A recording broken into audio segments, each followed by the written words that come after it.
샬롬! 오늘 우리에게 주시는 하나님의 말씀은 사무엘상 21장 1절에서부터 9절까지의 말씀입니다.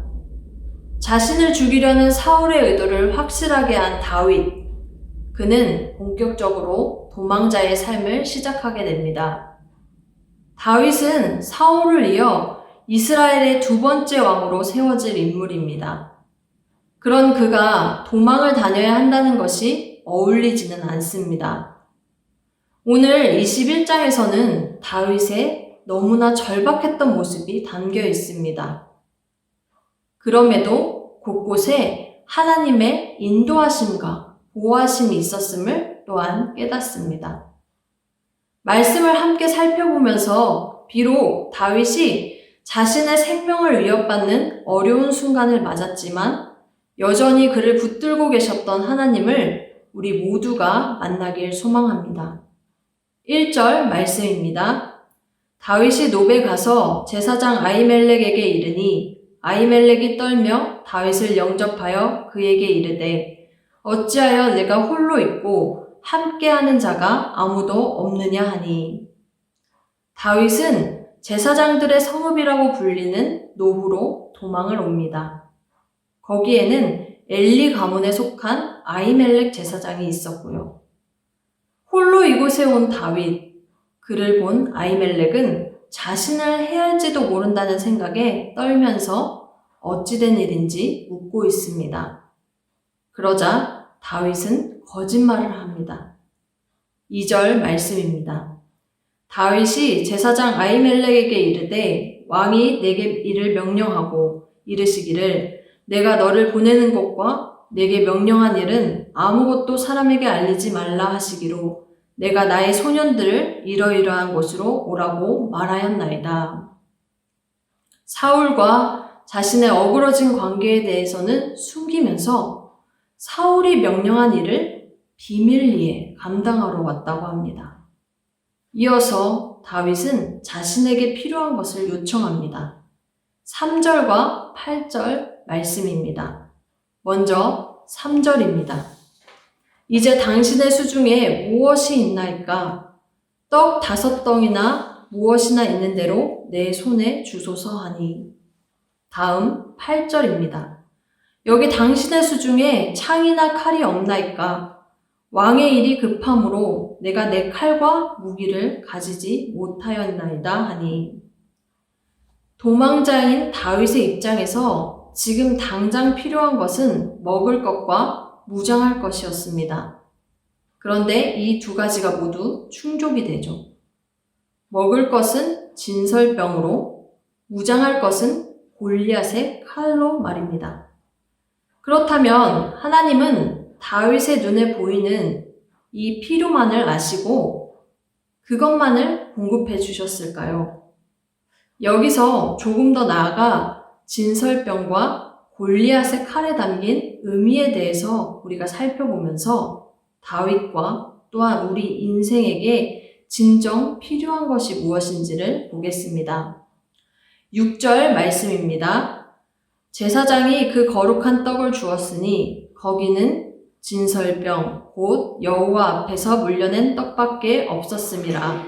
이 떡은 더운 떡을 드리는 날에 물려낸 것이더라. 진설병은 이스라엘 12지파를 상징하는 12개의 떡이 6개씩 두 줄로 배열되어서 성소의 떡상 위에 진설된 그 떡을 말합니다. 이 떡은 일주일에 한 번씩 새 것으로 바뀌는데 물려낸 떡, 그러니까 오래된 떡은 제사장들만이 먹을 수 있었습니다.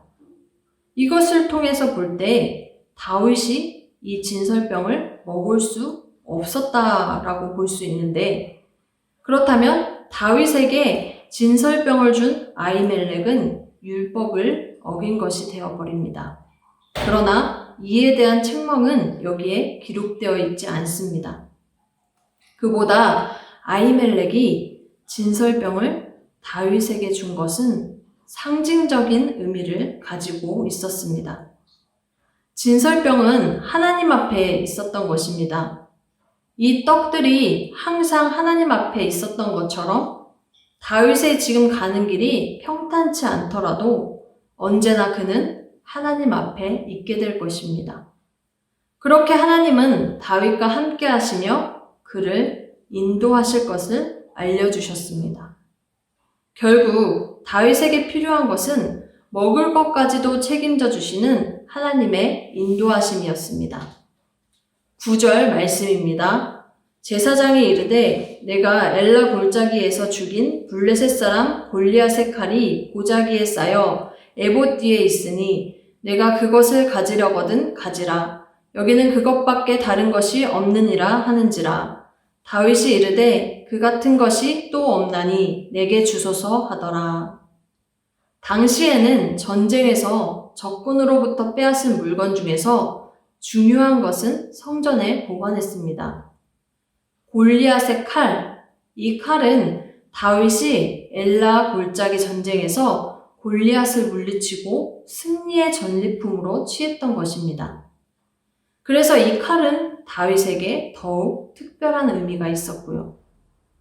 전쟁의 경험이 한 번도 없었던 이 어린 다윗이, 그냥 목동으로 살았던 이 다윗이 별다른 무기 없이 하나님의 이름을 힘입어 승리한 사건을 기념했던 칼입니다. 이처럼 골리앗의 칼은 하나님의 승리와 보호를 상징합니다. 다윗에게 골리앗의 칼이 들려졌다. 이 사실은 하나님이 그의 길을 지켜주실 것을 말하고 있는 것입니다. 결국 다윗에게 필요한 것은 무장할 것까지도 책임져 주시는 하나님의 보호하심이었습니다. 주어진 말씀 속에서 절박했던 만큼 당장 눈에 보이는 것을 찾아 필요한 것을 구하는 다윗의 모습을 보게 됩니다. 그럼에도 다윗에게 필요한 것을 공급하시면서 진정 필요한 것이 무엇인지 알려주시는 하나님을 만나게 됩니다. 이러한 사실을 통해 이스라엘의 왕으로 세움받은 다윗의 가는 길이 분명 평탄치만은 않아 보이지만 점점 하나님의 사람으로 변화될 다윗의 이야기를 기대할 수 있게 됩니다. 다윗은 끝내 자신에게 진정 필요한 것을 깨달았고 그의 평생에 하나님의 인도와 보호하심 속에 살아갔습니다. 다윗처럼 우리 인생에게도 하나님이 보여주시는 증거들로 가득 차기를 소망합니다. 우리에게 필요한 것은 하나님의 인도하심과 보호하심입니다. 오늘도 내게 필요한 것, 하나님의 인도와 보호하심 속에서 승리합시다.